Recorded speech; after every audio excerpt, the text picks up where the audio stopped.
মগবাজার এলাকাবাসীর উদ্যোগে খাজায়ে খাজাগান খাজা গরিব নওয়াজ মঈনুদ্দিন চিশতি আজমেরি সঞ্জিরি রহমতুল্লাহ আলাইহির স্মরণে পবিত্র ওরস মোবারক উপলক্ষে 12তম বার্ষিক আজিমুশান ইমানি নুরানি ওয়াজ এবং এই মিলাদ মাহফিলের সভাপতি হিসেবে উপস্থিত হবেন জনাব আলহাজ মোহাম্মদ শাহিদ ভাসানী, সিনিয়র সহসভাপতি 35 নং ওয়ার্ড আওয়ামী লীগ ও সভাপতি চারুলতা মার্কেট জামে মসজিদ মগবাজার ঢাকা। আজকের মাহফিলে মোনাজাত পরিচালনায় রয়েছেন পীর তরিকত হজরতুল আল্লামা আলহাজ মাওলানা মোহাম্মদ হাবিবুল্লাহ বাগদাদি আল কাদরি গদিনুদ্দিন মগবাজার দরবার শরীফ ঢাকা।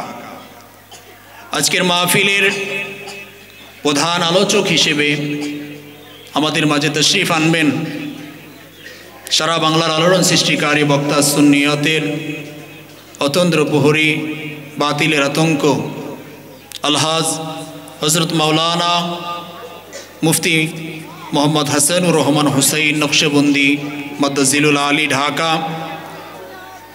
এছাড়াও আজকের মাহফিলের অন্যান্য গুরুত্বপূর্ণ ব্যক্তিবর্গ তারা উপস্থিত থাকবেন। সকলের নিকট আমার অন্তরের অন্তরস্থল থেকে আবারও সালাম, আসসালামু আলাইকুম ওয়া রাহমাতুল্লাহি ওয়া বারাকাতুহু।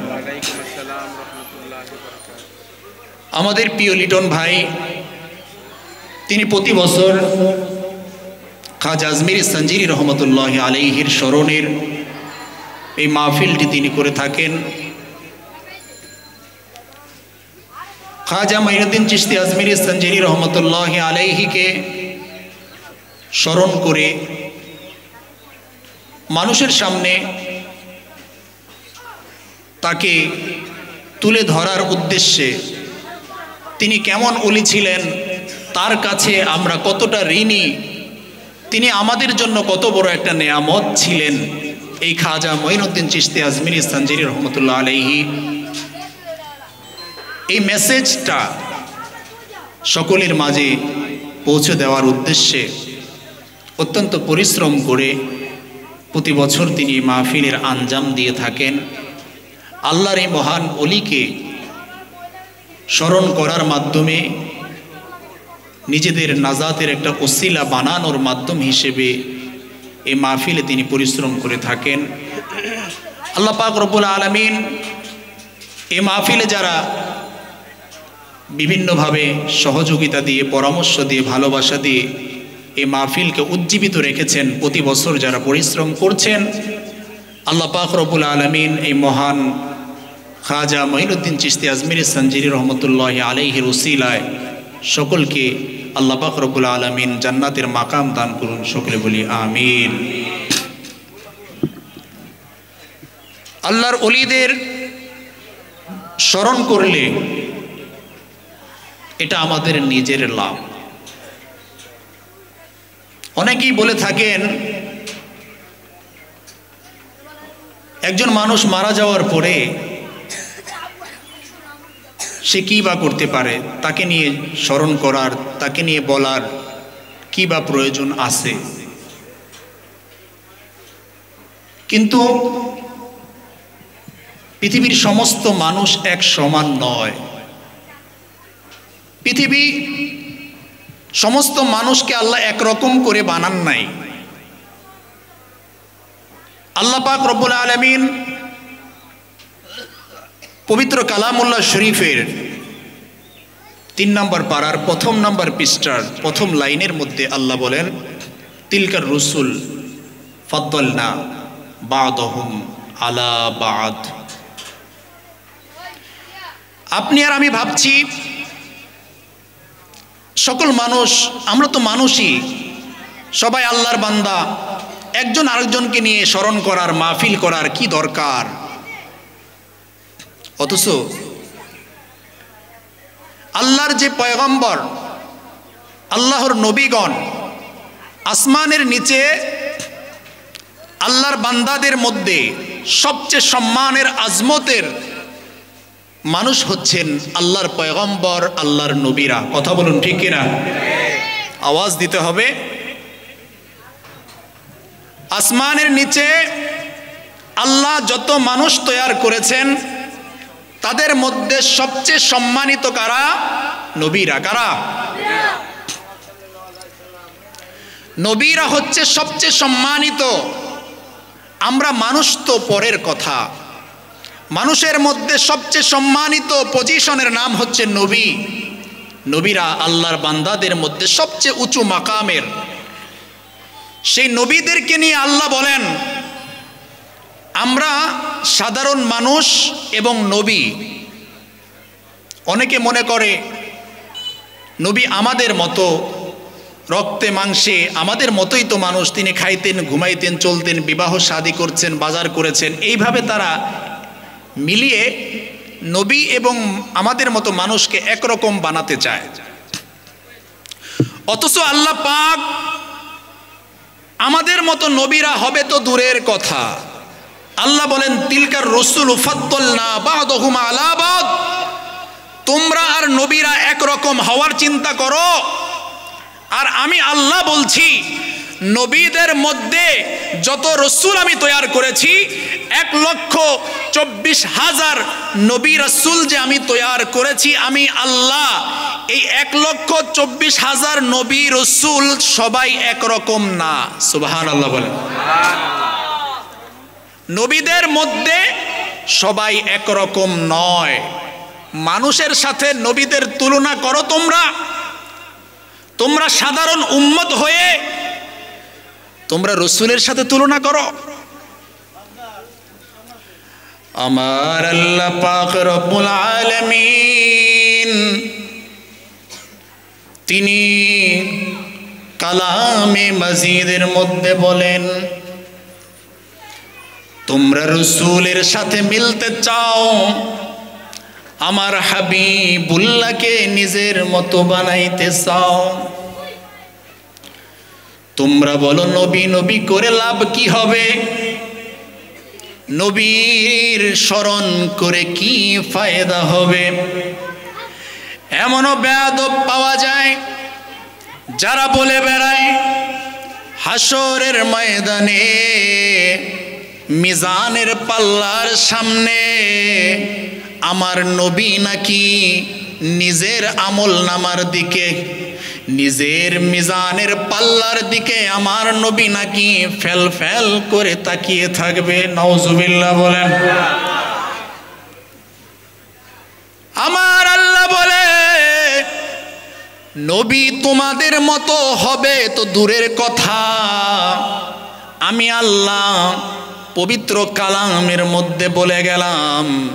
সূরা বাকারার মধ্যে আল্লাহ বলেন, তিলকার রসুল ফাদ্দালনা বা'দহুম আলা বা'দ। মানুষ তোমরা নবীদের মতো হওয়ার চিন্তা করো, নবীকে তোমাদের কাতারে নামাইবার চেষ্টা করো। কিন্তু আমি আল্লাহ বলি, মানুষরে তোমরা নবীদের মতো হওয়ার চিন্তা বাদ দাও, বরং আমি আল্লাহ এক একজন নবীকে এক এক রকম করে তৈরি করেছি। ফাদ্দালনা বা'দহুম আলা বা'দ, এক একজনকে এক একজনের উপরে আমি মর্তবা দান করেছি। সুবহানাল্লাহ বলেন। তাইলে বোঝা যায় নবীরাও একরকম নয়।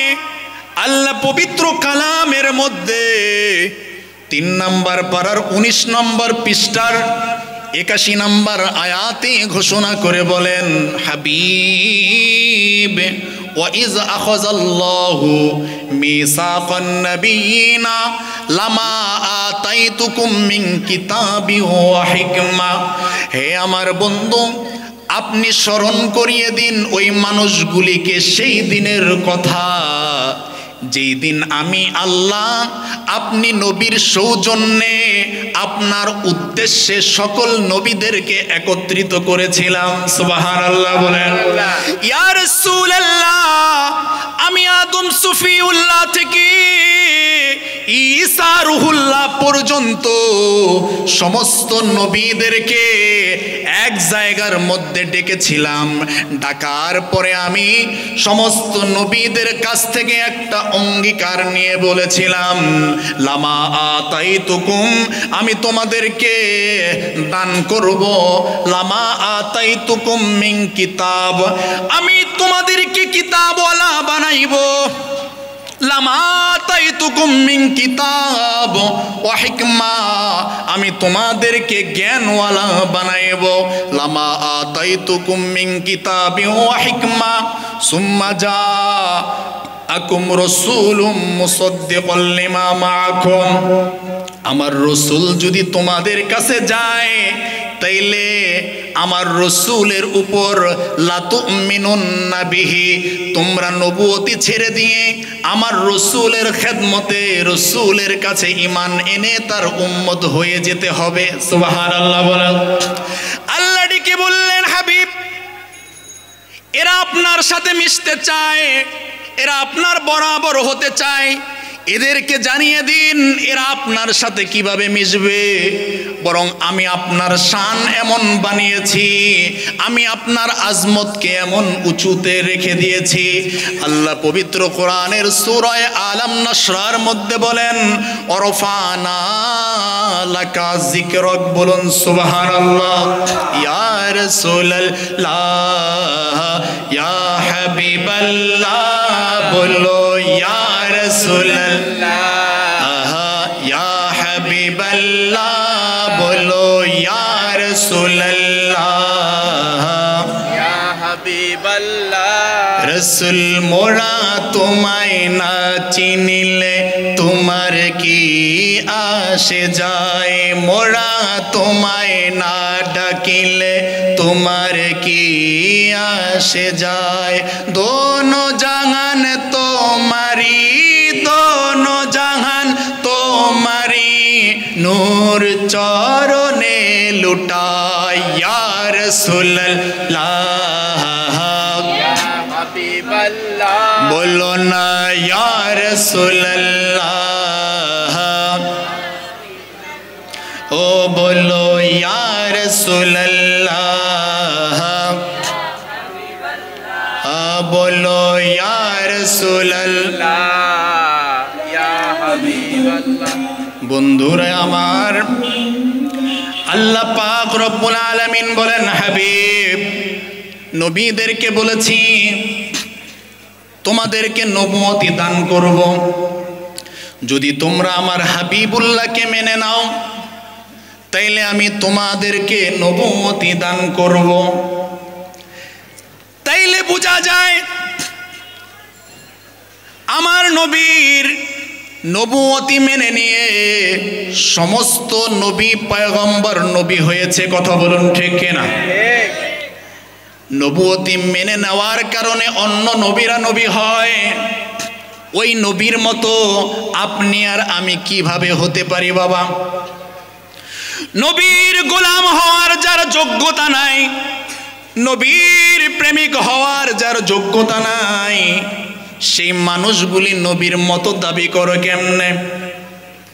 এই রজবের চাঁদ চলে যায়, আগামীকাল রাত হচ্ছে লাইলাতুল মেরাজের রাত। কথা বলুন ঠিক কিনা? আমার আল্লাহ পাক রব্বুল আলামিন 1,24,000 পয়গম্বর বানাইলেন। নবীদের মধ্য থেকে আমার আল্লাহ আমার আর আপনার নবীকে এমন একটা শান দান করলেন, যেই শানের নাম হচ্ছে মেরাজ। যেই মেরাজের কথা বর্ণনা করতে যাই আল্লাহ বলেন, সুবহানাল্লাযী আসরা। দুনিয়ার মানুষের শোনো, আমি আমার বন্ধুকে এমন একটা আশ্চর্যজনক ভ্রমণ করিয়েছি, আমি আমার হাবিবুল্লাহকে এমন এক প্রেমের নিদর্শন আমি দেখিয়েছি, যেই প্রেমের নিদর্শন আমি আদম সফিউল্লাহ থেকে কাউকে দান করি নাই। সুবহানাল্লাহ বলেন। মানুষ নবীর মতো নিজেকে বানাইতে চায়, কিন্তু আমার আল্লাহ পাক রব্বুল আলামিন তার হাবিবুল্লাহ নবীর আজমত দেখাইলেন মেরাজের রাতে। আল্লাহ পাক রব্বুল আলামিন সিদ্ধান্ত নিলেন তার আপন বন্ধুকে তার দিদার দিয়ে তাকে ধন্য করবেন। আমার আল্লাহ পাক রব্বুল আলামিন সাইয়্যিদুনা জিবরাইল আলাইহিস সালাতু ওয়াস সালাম কে ডেকে বললেন, ও জিবরাইল তুমি যাও আমার হাবিবুল্লাহকে তুমি আজকে নেতৃত্ব দিয়ে আমার লামকানের মধ্যে নিয়ে আসো। সুবহানাল্লাহ বলুন। গভীর আলোচনা। জিবরাইল আলাইহিস সালাতু ওয়াস সালাম আমার হাবিবুল্লাহ নবীর জন্য জান্নাত থেকে একটা সাওয়ারি নিলেন। জান্নাত থেকে এমন একটা সাওয়ারি নিলেন যেই সাওয়ারির মধ্যে অন্য কোনো মানুষ জীবনে কোনোদিন চড়ে নাই। সুবহানাল্লাহ বলুন। এই সাওয়ারিতে অন্য কোনো প্রাণী উঠে নাই, অন্য কোনো ফেরেশতাও এই সাওয়ারির মধ্যে কোনোদিন উঠে নাই। আমার আল্লাহ শুধু তার বন্ধুর জন্য এই সাওয়ারি বানাইলেন। সাওয়ারি বানাইলেন বন্ধুর জন্য। বন্ধুর আগে এই সাওয়ারিতে কেউ কোনোদিন উঠে নাই। বলুন না বাবা সুবহানাল্লাহ।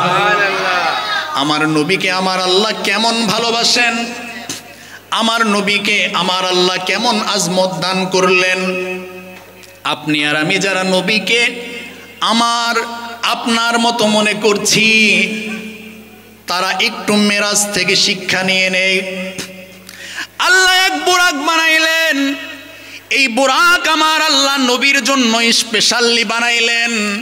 এই বুরাকে আমার নবীর আগে কাউকেই আমার আল্লাহ চড়ান নাই। সুবহানাল্লাহ বলেন। জিবরাইল বুরাক নিয়ে গেলেন হাতিমে খাবার সামনে, বুরাকটাকে রাখলেন। আল্লাহর হাবিব রহমাতুল লিল আলামিন উম্মে হানি রাদিয়াল্লাহু তাআলা আনহার ঘরের মধ্যে শুয়ে রয়েছেন। এই বন্ধু আমার নবী উম্মে হানির ঘরের মধ্যে বিশ্রাম নেয়। আল্লাহর হাবিব রহমাতুল লিল আলামিনকে নেওয়ার জন্য আসমান থেকে জিবরাইল ফেরেশতা নাজিল হয়ে গিয়েছে। বুরাক দাঁড় করিয়ে রাখলেন। জিবরাইল উম্মে হানি রাদিয়াল্লাহু তাআলা আনহুর ঘরের সামনে যে দেখেন ঘরের দরজা লাগানো। ঘরের দরজা লাগানো। এখন কি করবেন? গভীর মনোযোগ। ঘরের দরজা যেহেতু লাগানো, রাত্র গভীর, গভীর রজনীতে আল্লাহর হাবিব ঠিক ওই ঘরের মধ্যেই বিশ্রাম নিচ্ছেন। জিবরাইল চিন্তায় পড়ে গেলেন। নবী রহমাতুল লিল আলামিন ঘরের মধ্যে ঘুমাইতেছে। এখন আমি কি করব? দরজা তো খোলা নাই, আমি তাকে কেমনে ডাক দিব? এই বন্ধু আমার নবীকে নেওয়ার জন্য জিবরাইলকে আল্লাহ পাঠিয়েছেন। আল্লাহ পাঠানোর পরেও জিবরাইল আমার নবীর ঘরের দরজার মধ্যে আওয়াজ করে না। সুবহানাল্লাহ বলবেন না? আল্লাহ পাঠানোর পরেও, আল্লাহর দেওয়া ক্ষমতা পাওয়ার পরেও জিবরাইল আমার নবীর ঘর দরজার মধ্যে টোকা দেয় না। আমরা যদি কোনো বন্ধুর বাড়ি যাই, আমরা যদি কোনো মানুষকে দাওয়াত দেওয়ার জন্য যাই, রাত্রে গেলে ঘরের দরজা বন্ধ পাইলে আমরা ঘরের দরজার মধ্যে আমরা আওয়াজ করি। কথা বলুন ঠিক কিনা? কিন্তু আমার আল্লাহর আইন হচ্ছে, আমার হাবিবুল্লাহ যতক্ষণ নিজের ইচ্ছায় ঘর থেকে বের না হবে ততক্ষণ পর্যন্ত তার ঘরের কড়া নাড়া যাবে না। বলুন সুবহানাল্লাহ। দুনিয়ার সমস্ত মানুষের জন্য এক আইন, আমার নবীর জন্য আমার আল্লাহ করে দিলেন আরেক আইন, দুনিয়ার সবার ঘরের কড়া নাড়া যাবে, কিন্তু আমার নবীর ঘরের দরজার কড়া নাড়া যাবে না। সুবহানাল্লাহ বলেন। এ কেমন নবী? জিবরাইল চিন্তায় পড়ে গেলেন, এই নবীর ঘরের দরজার কড়া নাড়া যাবে না। কেন কড়া নাড়া যাবে না? আল্লাহর হাবিবের ঘুমের মধ্যে যদি ব্যাঘাত ঘটে যায়, আল্লাহর হাবিব যদি তার ঘুমের মধ্যে কষ্ট পেয়ে যায়, তাইলে আমি জিবরাইলের সমস্ত আমল, সমস্ত কিছু মুহূর্তের মধ্যে বরবাদ হয়ে যাবে। আল্লাহু আকবার বলেন। কেননা ফেরেশতাদের সরদার ছিল আজাজিল। এই আজাজিলকে আমার আল্লাহ যখন বললেন আদমকে সেজদা করো, আজাজিল সেই ইবলিস সে বলেছিল আল্লাহ আমি কেন আদমকে সেজদা করব? আমি আগুনের তৈয়ারি, সে মাটির তৈয়ারি, আমি তো আগুন হয়ে মাটিকে সেজদা করতে পারি না। ও আল্লাহ, আপনার জন্য 1000 বছর সেজদা দিতে পারবো, কিন্তু আদমকে কেন সেজদা করতে হবে? নবীর সাথে বেয়াদবি করার সাথে সাথে আমার আল্লাহ পাক রব্বুল আলামিন ওই আজাজিল ফেরেশতা যে মুআল্লিমুল মালায়েকা হয়ে গিয়েছিল, এক মুহূর্তের মধ্যে আমার আল্লাহ তাকে অভিশাপের মালা পরিয়ে দিয়ে তাকে আসমান থেকে বিতাড়িত করে এই জমিনের মধ্যে ফেলে দিয়েছিলেন। কথা বলুন ঠিক কিনা?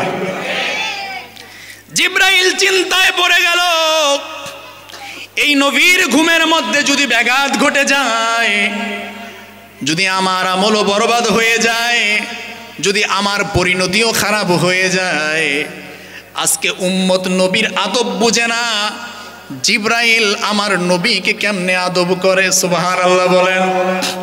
আর এক দল আছে বাবা, এরা বলে জিবরাইল নাকি আমার নবীর শিক্ষক ছিল।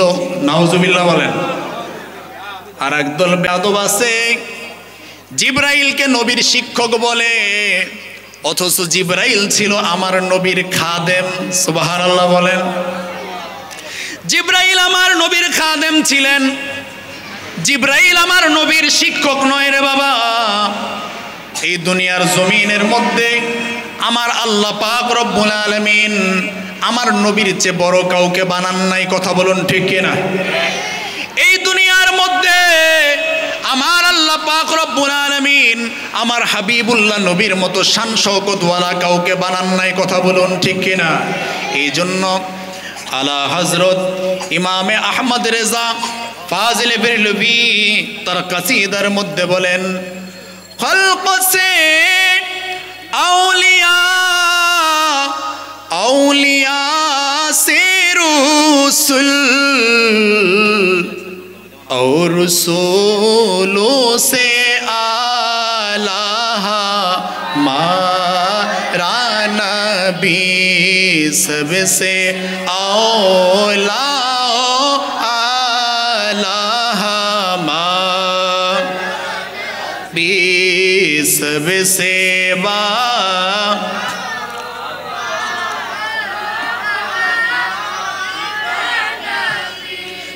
सबसे औला आला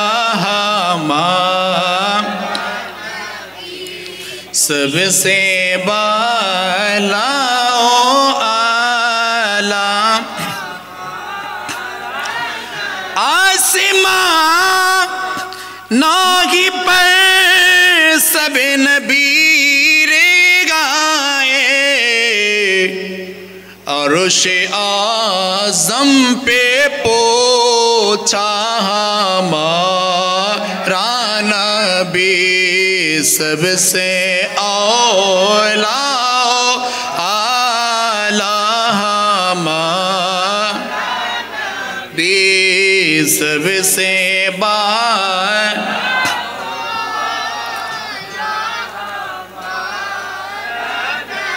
জিবরাইল চিন্তায় পড়ে গেলেন, এই নবীর ঘরের কড়া নাড়লে যদি আমল বরবাদ হয়ে যায়। নবীর দরজার মধ্যে জিবরাইল, ঘরের কড়া নাড়ার অনুমতি নাই, এখন কিভাবে ডাক দিবে বাবা? কোনো উপায় তো একটা বের করতে হবে, কারণ আল্লাহর হুকুম তাকে নিয়ে যেতে হবে। আমার আল্লাহ তার জন্য ওয়েট করছেন। এ কেমন মজার প্রেম রে বাবা!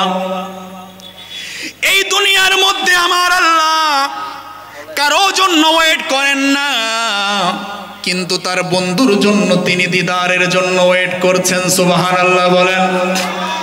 কারণ প্রেমের খেলা খেলাইবেন আল্লাহ, মেরাজের ঘটনা ঘটাইবেন আল্লাহ, সিদ্ধান্ত নিয়েছেন আল্লাহ তার হাবিবের সাথে একাকী গোপনে কথা বলবেন। সিদ্ধান্ত হয়ে যাওয়ার পর জিবরাইলকে পাঠিয়ে দিলেন, যাও তাকে নিয়ে আসো, তার সাথে আমার প্রেমের আলোচনা হবে। আমার আল্লাহ পাক রব্বুল আলামিন সিদ্ধান্ত নেওয়ার পরে তার বন্ধুকে নেওয়ার জন্য জিবরাইলকে পাঠাইলেন। জিবরাইল ঘরের দরজায় ওয়েট করছে, সিদ্ধান্ত নিতে পারছেন না কি করবেন। এই ঘরের কড়া নাড়া যায় না, এই ঘরের কড়া নাড়ার অনুমতি নাই, এই ঘরের কড়া নাড়লে আমল বরবাদ হয়ে যায়। সুবহানাল্লাহ বলেন। জিবরাইল যেহেতু ফেরেশতাদের সরদার, তার তো কিছু ইলম আছে, তার তো কিছু জ্ঞান আছে, আছে কিনা? জিবরাইল একটা বুদ্ধি বের করলেন, দরজা দিয়ে যেহেতু ঢুকতে পারছি না, দরজায় কড়াও নাড়তে পারছি না, তাইলে এক কাজ করা যায়, এই ঘরের ছাদটাকে আমি সরিয়ে ফেলতে পারি। সুবহানাল্লাহ বলেন। জিবরাইল আল্লাহর হাবিবের উম্মে হানির ঘরের ছাদটাকে সরিয়ে ফেললেন। সুবহানাল্লাহ বলেন। ছাদ সরাইয়া জিবরাইল বুদ্ধি করে এবার দরজা দিয়ে না ঢুকে ছাদ সরিয়ে দিয়ে সেই জায়গা দিয়ে ঘরে ঢুকে গেলেন। সুবহানাল্লাহ বলেন। বাবারে, দরজা থাকতে ঘরের ছাদ সরিয়ে জিবরাইল কেন গেল? এইটার নাম হচ্ছে আদব। জিবরাইল জানে ওই নবীর ঘুম ভেঙে দিলে আমার আমল বরবাদ হয়ে যাবে, ওই নবীর ঘুম বেঘাত ঘটলে আমার সব কিছু বিফলে চলে যাবে। এই জন্য জিবরাইল কৌশল খাটাইয়া আমার নবীর ঘরের ছাদ সরিয়ে ঢুকে গেলেন। সুবহানাল্লাহ বলুন। ঘটনা তো বাবা এখানেই শেষ নয়। আজকে যারা বলে জিবরাইল নবীর শিক্ষক, এদের এখান থেকে বেশি শিক্ষা নেওয়া দরকার। আল্লাহ হুঁশিয়ার করে সূরা রহমানের মধ্যে বলেছেন, আর রহমান আল্লামাল কুরআন। হাবিবি রে, আমি সেই রহমান আপনাকে এই কোরআনের জ্ঞান দান করেছি। সুবহানাল্লাহ বলুন। আল্লামাল কুরআন। হাবিবি রে, আমি কোরআনের যত জ্ঞান আছে, কোরআনের যত রত্ন আছে, কোরআনের যা কিছু আছে, আমি আল্লাহ নিজে আপনাকে শিক্ষা দান করেছি। বলুন সুবহানাল্লাহ। আল্লাহ বলেন আমি আমার বন্ধুর শিক্ষক, আল্লাহ বলেন আমি আমার নবীর শিক্ষক। আর বেয়াদব বলে জিবরাইল নাকি আমার নবীর শিক্ষক। নাউজুবিল্লাহ বলুন। গভীর মনোযোগ। এরপরে জিবরাইল ঘরে ঢুকলেন। কাজ তো শেষ হয় নাই বাবা, কারণ নবী তো জেগে নাই, নবী ঘুমায়। কথা বলুন ঠিক কিনা? ঘরে ঢুকলো, কিন্তু এখন কি করবে? নবী তো বিশ্রামের মধ্যে আছে, নবী তো শয়ন করে রয়েছেন। এই নবীকে তো আর সাধারণ মানুষের মতো গায়ের মধ্যে টাচ করে ধাক্কা দিয়ে উঠানো যাবে না। কথা বলুন ঠিক কিনা? এই নবীকে ধমক দিয়ে ধাক্কা দিয়ে গায়ের মধ্যে টাচ করে ঘুম ভাঙানো যাবে না। এমন এক খেলা খেলেছিলেন শের খোদা আলী। খায়বরের প্রান্তরে যুদ্ধের মাঠে আমার নবী ঘুমায়। শের খোদা আলীর উরুর মধ্যে মাথা রেখে আমার নবীজি ঘুমিয়ে গিয়েছিলেন। সাহাবীদের আদব আর জিব্রাইলের আদবে কোনো পার্থক্য নাই। কথা বলুন ঠিক কিনা? সাহাবী, আমরা দাবি করি আমরা কি মুসলমান, সুন্নি মুসলমান। কথা বলুন ঠিক কিনা? আমরা নিজেকে কি দাবি করি? সুন্নি মুসলমান। সুন্নি মুসলমান কারা? নবী বলেন ইন্না বনি ইসরাঈল তাফাররাকাত আলা সিনতাইনি ওয়া সাবঈনা মিল্লাতা সাতাফতারিকু উম্মতি আলা সালাসিন ওয়া সাবঈনা মিল্লাতা কুল্লুহুম ফিন্নার ইল্লা মিল্লাতান ওয়াহিদা। সুবহানাল্লাহ বলুন। قال من هم يا رسول الله قال ما انا عليه ওয়াসহাবি। আল্লাহর হাবিব ঘোষণা করেছেন উম্মত শোনো, তোমরা যারা নামাজ পড়ে নিজেকে জান্নাতি মনে করছো, তোমরা যারা হজ করেই নিজেকে জান্নাতি ভেবে বসে আছো, তোমরা যারা লাখ টাকা দান করেই নিজেকে জান্নাতি ভেবে বসে আছো, তোমরা যারা বড় বড় পাগড়ি পরে জুব্বা লাগিয়ে নিজেকে জান্নাতি ভেবে বসে আছো, তোমরা একটু হুঁশিয়ার হও। এইবার তোমরা একটু থামো, কারণ আমি নবীর একটা ঘোষণা আছে। ইয়া রাসূলুল্লাহ, কি ঘোষণা? নবী কয় আমার উম্মতের মধ্যে বড় পাগড়িওয়ালারা নাজাত পাবে না, আমার উম্মতের মধ্যে বড় জুব্বাওয়ালারাও নাজাত পাবে না, আমার উম্মতের মধ্যে হাজি হইলেই নাজাত পাওয়া যাবে না, আমার উম্মতের মধ্যে 30 দিন রোজা রাখলেই নাজাত পাওয়া যাবে না, আমার উম্মতের মধ্যে বড় বড় দাড়ি আর টুপির ব্যবহার করলেই উম্মত হওয়া যাবে না, নাজাত পাওয়া যাবে না। সাহাবারা চিন্তায় পড়ে গেল, ইয়া রাসূলুল্লাহ কি বলেন, কি বলেন? দাড়ি রাখলেও নাজাত পাওয়া যাবে না, বড় বড় টুপি আর জুব্বা পরলেও নাজাত পাওয়া যাবে না, তাইলে নাজাত কিসে? নবী বলে শোনো, শুধু আমার নয়, আমার পূর্বের যত নবী ছিল ওই নবীদেরও উম্মত ছিল, তারা এক এক করে 72 ফেরকার মধ্যে তারা বিভক্ত হয়ে গিয়েছিল। আমার উম্মত 72 নয়, আমার উম্মত এবার 73 দলের মধ্যে ভাগ হবে।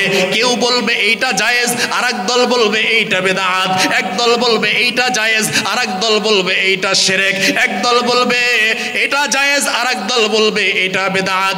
এইভাবে তারা ভাগ হতে হতে এক দল আর 2 দল নয়, আমার উম্মতের মধ্যে 73 দলের মধ্যে ভাগ হয়ে যাবে। আল্লাহু আকবার বলেন।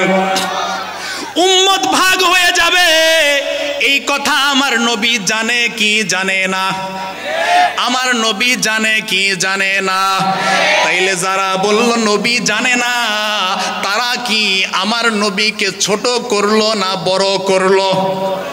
আমার আল্লাহ বলেন হাবিব ওয়াল্লামাকা ও আল্লাহ মাক্কা, আমি আপনাকে শিখিয়েছি, আমি আপনাকে জ্ঞান দিয়েছি, আমি আপনাকে জানিয়েছি মা লাম তাকুন তালাম, আপনি যা কিছু জানতেন না, আপনার যা কিছু অজানা আছে, আমি আল্লাহ ওয়া আল্লাহ মাক্কা আপনাকে সকল কিছু জানিয়ে দিয়েছি। বলুন সুবহানাল্লাহ। আল্লাহ বললেন জানিয়ে দিয়েছি। আমার আল্লাহ জানানোর সময় কোনো কিছুর কমতি রাখেন নাই বলেই আল্লাহ শুধু বলতে পারতেন ওয়াল্লামাকা, আমি আপনাকে জানিয়ে দিয়েছি, ব্যাস আয়াত শেষ হয়ে যেতে পারত। কিন্তু আল্লাহ জানেন একদল বেয়াদব আসবে, এরা নবীর ইলম নিয়ে প্রশ্ন করবে, এরা আমার নবীর জ্ঞান নিয়ে প্রশ্ন করে বলবে নবী কিছু জানে কিছু জানে না। নাউজুবিল্লাহ বলেন।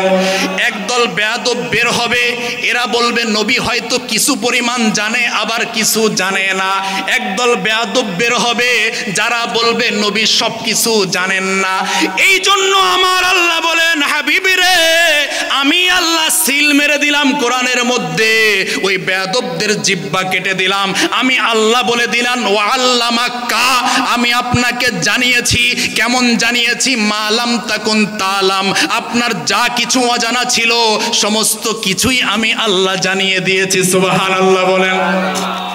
তাইলে বাবা কি বোঝা যায়? যিনি বানাইলেন সেই আল্লাহ বলেন সব জানে, আর এই মৌলবী এই বেদাতি তারা বলে নবী জানে না।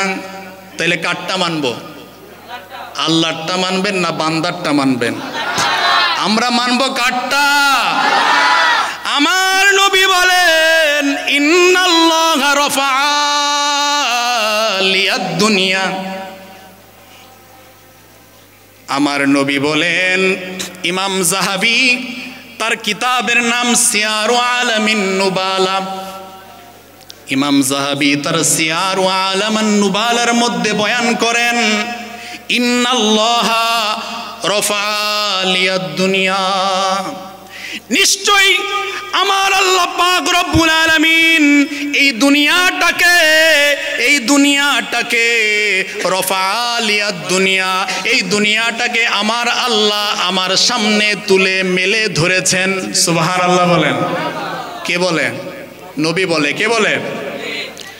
আল্লাহ বলেন, ওয়া আল্লামাকা, আমি আপনাকে সব জানিয়ে দিয়েছি। আল্লাহর কথা বলার পরে নবী বলেন, কেমনে জানাইছে আল্লাহ আর আমি কেমন জানি, এইটা এবার আমার মুখ থেকে শোনো। কারণ প্রশ্ন আসে, ইয়া রাসূলুল্লাহ, আল্লাহ বলেছেন ওয়া আল্লামাকা মা লাম তাকুন তাআলাম, আল্লাহ বলেছেন আল্লাহ আপনি যা জানতেন না সব জানায়া দিছে। ইয়া রাসূলুল্লাহ, এবার আপনি বলেন আপনি কেমন জানেন।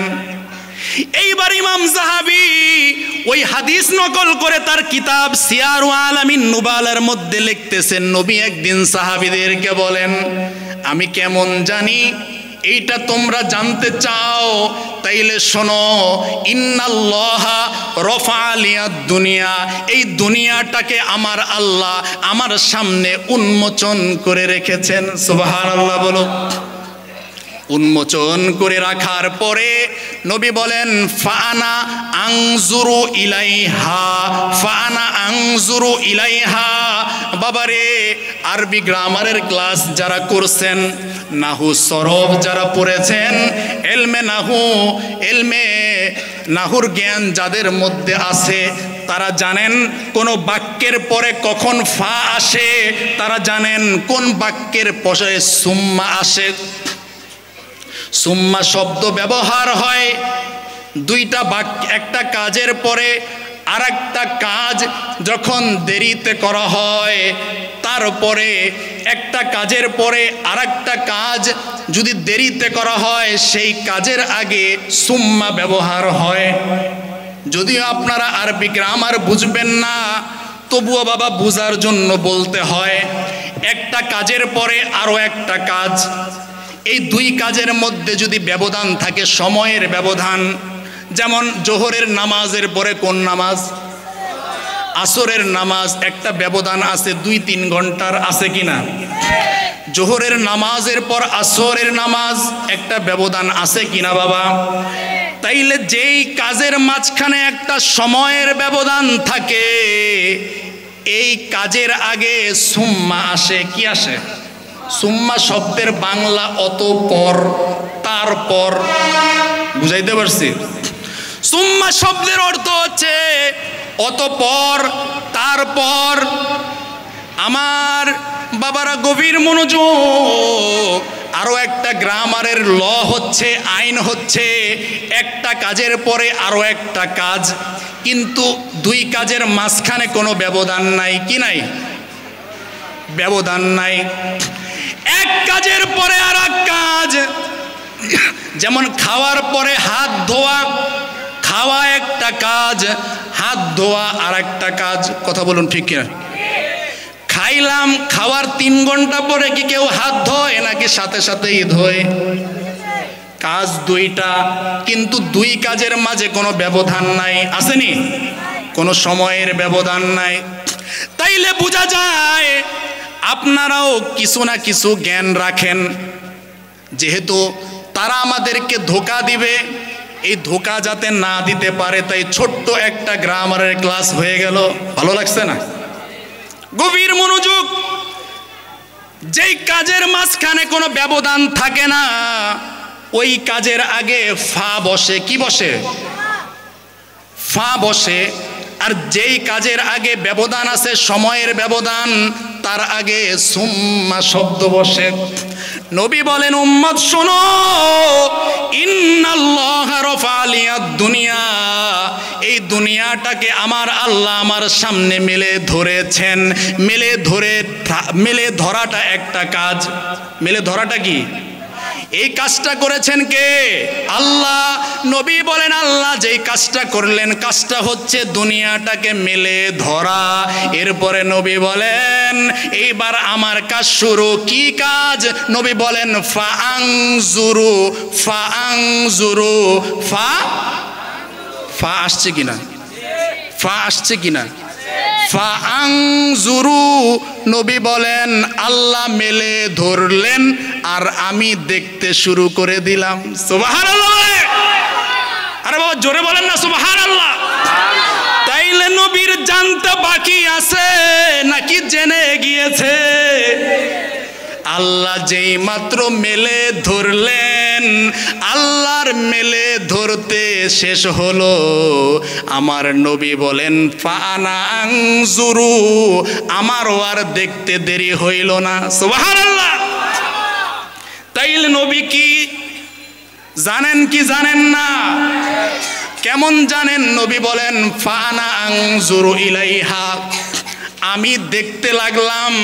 এখন আমাদের মতো সাধারণ মানুষদের প্রশ্ন, ইয়া রাসূলুল্লাহ আপনি দেখেন, কিন্তু ওরা বলে আপনি শুধু এই মসজিদের ভিতরে যা আছে তা দেখেন।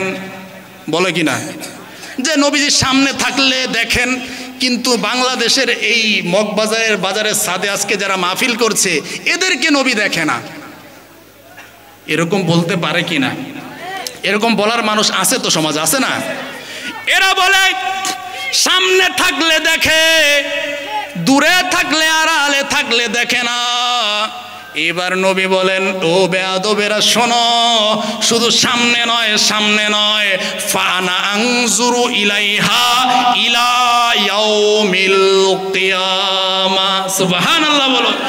আমি নবী কিয়ামত পর্যন্ত যা হবে, যা কিছু হচ্ছে সব কিছুই আমি দেখতে পাচ্ছি। এবার বলেন সুবহানাল্লাহ। তাইলে বাবা ৭২ নয়, নবী বলেন ৭৩ ফেরকা হবে, এটাও আমি জানি। সুবহানাল্লাহ বলেন। সাহাবারা প্রশ্ন করছেন ক্বালা মানহুম ইয়া রাসূলুল্লাহ, এই ৭৩ দলের মধ্যে আপনি বললেন একটা দল থাকবে জান্নাতি, এই জান্নাতি দলের পরিচয় কি? নবী বলেন মা আনা আলাইহি ওয়া আসহাবি, আমি এবং আমার সাহাবা, আমি এবং আমার সাহাবা, এই দুইজন যেই মতে আসি, যেই পথে আসি, যেই তরিকার মধ্যে আসি, এই কাজ এই তরিকার সাথে যাদের কাজ, যাদের কর্ম, যাদের চিন্তা, যাদের বিশ্বাস মিলে যাবে, এরাই নাজাতি, এরাই জান্নাতি। চিৎকার মেরে বলুন না বাবা সুবহানাল্লাহ। তাইলে এইবার আসেন একটু মিলাইয়া দেখি আপনার চিন্তার সাথে সাহাবীর চিন্তার মিল আছে কিনা। জিবরাইল নবীর ঘরের মধ্যে ঢুকলেন, জিবরাইল দেখে নবী ঘুমিয়ে আছে, ডিস্টার্ব করা যাবে না, কি করব? সাহাবী হযরতে আলী নবীকে কোলের মধ্যে নিয়ে বসে আছেন। আমার নবী ঘুমিয়ে আছে, মাওলা আলীর কোলের মধ্যে মাথা দিয়া। আসরের সময় চলে যায়, মাওলা আলী এখনো নামাজ পড়েন নাই, নামাজ পড়েন নাই। সূর্য ডুবে যাবে যাবে অবস্থা। আলী চিন্তা করে জীবনে নামাজ ছাড়ি নাই, কিন্তু আজকের নামাজ মনে হয় কাজা হয়ে যাবে। কারণ কি? আমার কোলে নবী ঘুমায়। সুবহানাল্লাহ বলেন।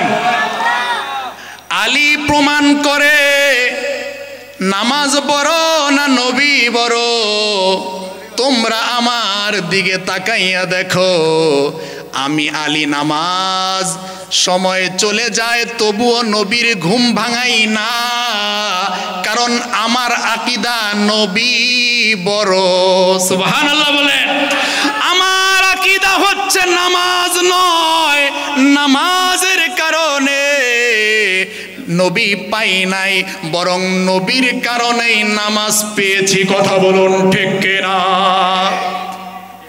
নবীর কারণে নামাজ পেয়েছি, নামাজের কারণে নবী পাই নাই।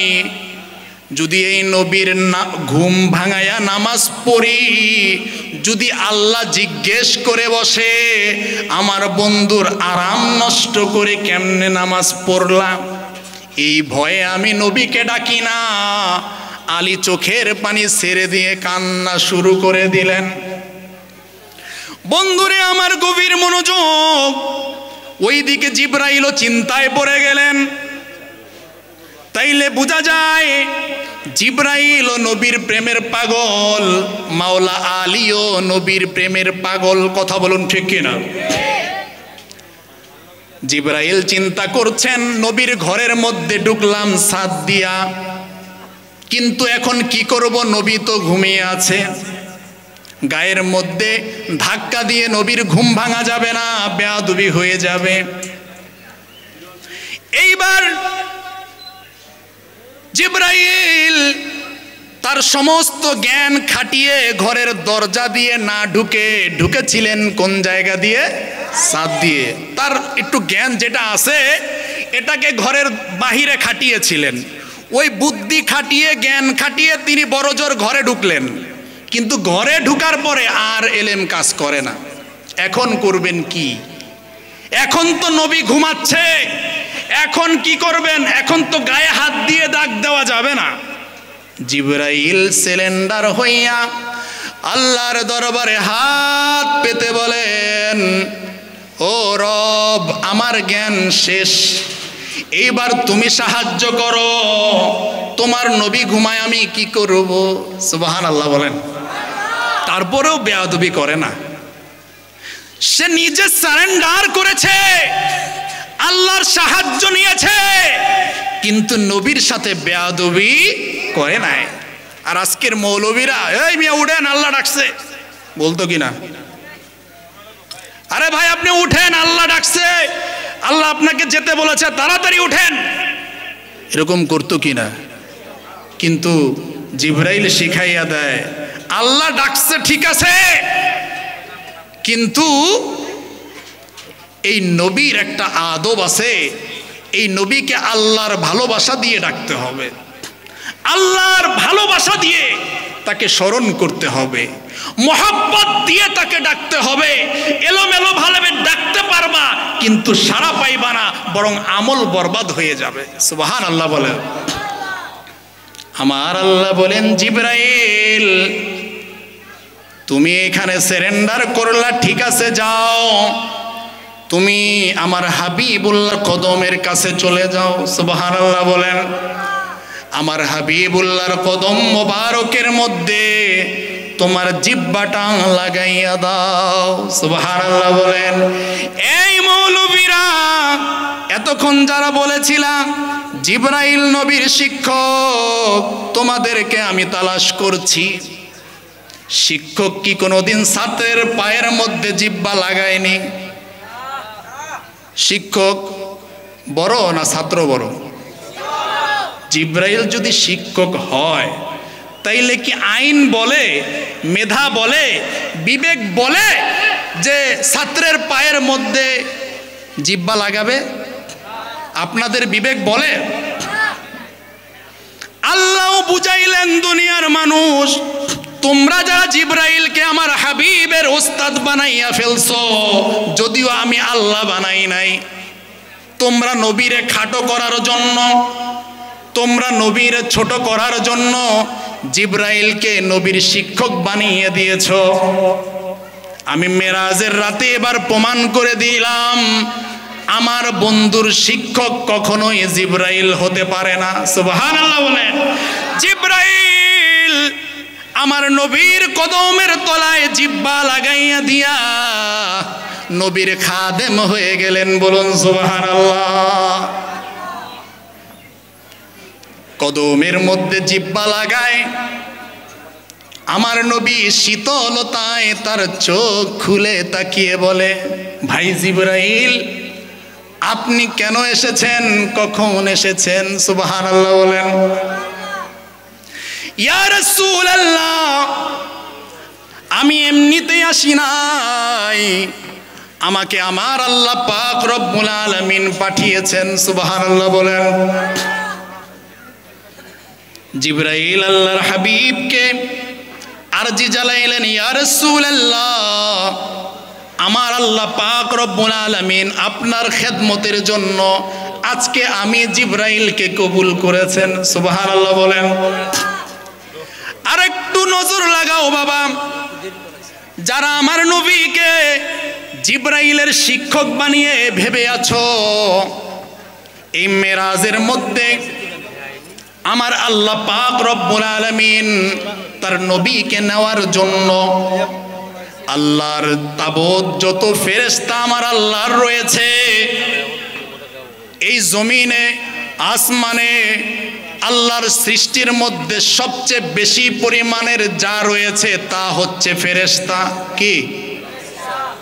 আল্লাহর ফেরেশতার সংখ্যা বিগয়রে হিসাব, অগণিত ফেরেশতা আমার আল্লাহ তৈয়ার করেছেন, যার কোনো হিসাব নাই। আমার আল্লাহ পাক রব্বুল আলামিন মেরাজের রাতে চাইলে এই হাজারো অগণিত কোটি কোটি ফেরেশতাদের মধ্য থেকে যেই কোনো একজনকে বাছাই করে পাঠাইতে পারতেন কিনা? যেই কোনো একজনকে, যাই তুমি যাও আমার বন্ধুকে নিয়ে আসো। আমার আল্লাহ পাক রব্বুল আলামিন হাজারো কোটি কোটি অগণিত ফেরেশতা থাকার পরেও আমার আল্লাহ অন্য কোনো ফেরেশতাকে সেই দিন চয়েস করেন নাই। এখানেও প্রেমের নিদর্শন, এখানেও গভীর মনোযোগ, আল্লাহর হাবিবের শান এখানেও লুকায়িত রেখেছেন আল্লাহ। বন্ধু আমার আল্লাহ হাজার কোটি ফেরেশতাদের মধ্য থেকে কাউকেই বাছাই করলেন না। আমার আল্লাহ চাইলে তো মিকাইলকেও বাছাই করতে পারতেন, তিনিও একজন সম্মানিত ফেরেশতা। কথা বলুন ঠিক কিনা? আল্লাহ চাইলে ইসরাফিল ফেরেশতাকেও আমার আল্লাহ পাক বাছাই করতে পারতেন নবীর খেদমতের জন্য, কিন্তু আমার আল্লাহ কি করলেন? এই মেরাজের রজনীতে নবীর সফরের জন্য, নবীর যাত্রার জন্য খাদেম হিসাবে বাছাই করলেন জিবরাইলকে। বলুন সুবহানাল্লাহ। দুরূদ শরীফ পড়ি, আল্লাহুম্মা সাল্লি। ভালো সময় আমি ইঙ্গিত দিতাম, হইলে এই 5 মিনিটের ভিতরে আপনি ছেড়ে দেন। হোসেনের বাড়ি একটু মন করে, হোসেনের বাড়ি একটা দিতেই, আর আপনি একটু বল ওই আইতে আইতে হোসেন দুটা গাইব, ঠিক আছে?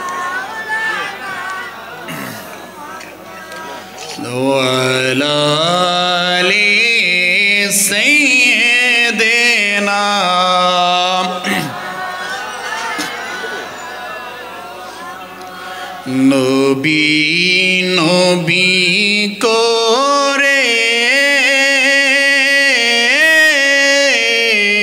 আর কত কাল আমি কাঁদব, নবী নবী করে আর কত কাল আমি কাঁদব, আপন নয়নে কবে আমি, আপন নয়নে কবে আমি নূর নবীকে বলো দেখব, নবী নবী করে আর কত কাল আমি কাঁদব, ভালো বেশে নবীজিকে, ভালো বেশে নবীজিকে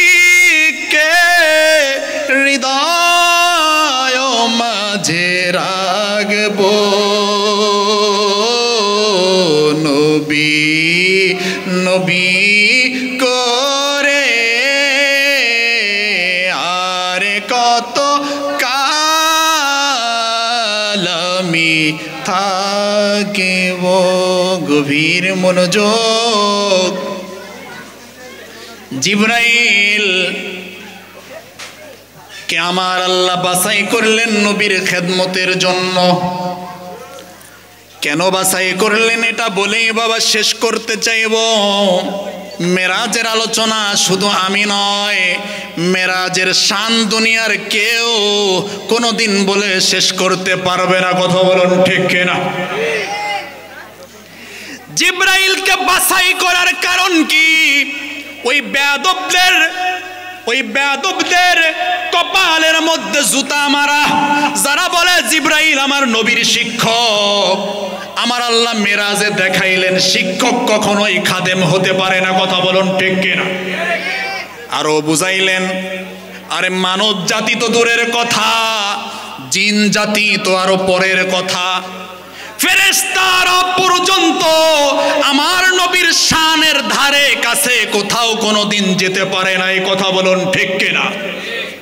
এই জন্য আল্লাহ কি করলেন? সবচেয়ে ছোট ফেরেশতা নয়, সবচেয়ে বড় ফেরেশতাও নয়, সবচেয়ে সম্মানিত ফেরেশতা জিবরাইলকে বাছাই করলেন, নবীর খাদেম বানাইলেন। দুনিয়াবাসীকে মেসেজ দিয়ে বললেন, সবচেয়ে সম্মানিত ফেরেশতা আমার নবীর কদমে জিব্বা লাগিয়ে নবীর বোরাকের লাগাম ধরে তোমাদেরকে দেখিয়ে দিয়েছে, দেখো আমার হাবিবুল্লাহ ওই ফেরেশতাদের চেয়েও সম্মানিত। কারণ আমি আল্লাহ কোরআনের মধ্যে বলেছি, ওরফানা লাকা যিকরাক। সুবহানাল্লাহ বলেন। বন্ধুরা আমার, জিবরাইল আমিন কখনোই আমার নবীর শিক্ষক ছিলেন না, বরং জিবরাইল নিজেকে নবীর খাদেম ভেবে গর্ব করত। আর তুমি জোর করে তাকে শিক্ষক বানাতে চাও। অথচ এই জিবরাইল আল্লাহর হাবিবের কদমের ধুলির জন্য সবসময় পেরেশান হয়ে থাকতো। সুবহানাল্লাহ বলেন। আল্লাহর হাবিব বোরাকের মধ্যে উঠবেন, এটা বলেই শেষ করব। বোরাক নড়াচড়া শুরু করছে। জিবরাইল তো ড্রাইভার, অর্থাৎ রসুলের খাদেম, তিনি তো ইনস্ট্রাকশন দিচ্ছেন, খামোশ ইয়া বোরাক, তুমি কেন নড়ছ? তুমি কি জানো তোমার উপরে এখন কে সাওয়ার হবে? সাইয়্যিদুল মুরসালিন এখন তোমার উপরে সাওয়ার হবে। সুবহানাল্লাহ বলো। এই বোরাক তুমি আরো শোনো, আসমানের নিচে এই নবীর মতো সম্মানিত আমার আল্লাহ কাউকে বানায় নাই। সুবহানাল্লাহ বলো। এই বোরাক খামোশ হও, শোনো, তোমার আগে আমার আল্লাহ অন্য কাউকে চড়ায় নাই, এই নবীকে চড়াইবেন বলে। সুবহানাল্লাহ বলেন। এইবার বোরাক বলেন, তাইলে আমার একটা আরজি আছে। বোরাককে বলেন, তোমার আবার কিসের আরজি? বলে এই আরজি আমার নবীর কদমে। ইয়া রাসূলুল্লাহ, ইয়া হাবিবাল্লাহ, আপনি নবী যেই দিন জান্নাতের মধ্যে প্রবেশ করবেন গো নবী, সেই দিন যেন আমি আমার পিঠে আপনাকে চড়াইতে পারি। সুবহানাল্লাহ। ইয়া রাসূলুল্লাহ, এই কথা আপনার কদমের মধ্যে আরজি রেখে যাই। এই আরজি যদি আপনি কবুল করেন, আমি বোরাক ধন্য হয়ে যাব। বলুন সুবহানাল্লাহ। তাইলে এইভাবে পদে পদে আল্লাহর হাবিবের সন্তুষ্টি পাওয়ার জন্য, যেমন আমরা নালাইন মোবারক চিনি না, রসুলের কদম মোবারকের ধুলা লেগে যে জুতা দামি হয়ে গিয়েছে। সুবহানাল্লাহ বলেন। সেই জুতা কেন দামি? দুনিয়ায় হাজারো কোটি জুতা বাজারে পাওয়া যায়, কিন্তু রসুলের জুতার মতো দামি হয় নাই। কারণ কি? কারণ দুনিয়ার অন্য কোন জুতার সাথে আমার নবীর কদম লাগে নাই। আমার নবীর কদম যেই জুতায় লেগেছে সেই জুতা দামি হয়ে গেছে। সুবহানাল্লাহ বল। এই জন্য জিবরাইল জানে মিকাইল জানে, বোরাক জানে, এই নবীর সাথে যার সম্পর্ক লেগে যাবে সেও দামি হয়ে যাবে। সুবহানাল্লাহ বল। তাই আল্লাহ পাক রব্বুল আলামিন এই খাজা গরিবে নওয়াজ হিন্দ নওয়াজ জিনাকে রসুল পাঠিয়েছেন, তার উসিলায় আল্লাহর হাবিব যেন আমাদেরকে তার গোলামিতে কবুল করেন। সকলে বলি আমিন। আজকের এই মাহফিলকে আল্লাহ কবুল করুন, আরজিকে কবুল করুন। আমাদের প্রধান আলোচক হাসানুর রহমান হুসাইন নকশবন্দি হুজুর আমাদের মাঝে এসে গিয়েছেন, আর 2-1 মিনিটের মধ্যেই তিনি অল্প কিছুক্ষণের মধ্যেই স্টেজে তাশরিফ আনবেন। তো এই ফাঁকে আমাদের প্রিয় মোহাম্মদ হুসাইন, সে আপনাদের আমার পূর্বেও চমৎকার নাতে মুস্তফার পরিবেশনা শুনিয়েছেন, যার কণ্ঠে নাতে মুস্তফা হৃদয়টা বিগলিত হয়ে যায়। বলুন মাশাআল্লাহ। আল্লাহ পাক তার কণ্ঠের মধ্যে আরো অফুরন্ত বরকত দান করুন। বলুন আমিন। তার নাতে মুস্তফা শুনতে শুনতে প্রধান আলোচক এসে উপস্থিত হবেন ইনশাআল্লাহ। আমরা যারা এখনো বাহিরে আছি সবাই ভিতরে চলে আসি। আল্লাহ পাক রব্বুল আলামিন আমাদের সকলের হাজিরকে কবুল করুন। আমিন। ওয়া তৌফিক ইল্লা বিল্লাহ। আসসালামু আলাইকুম।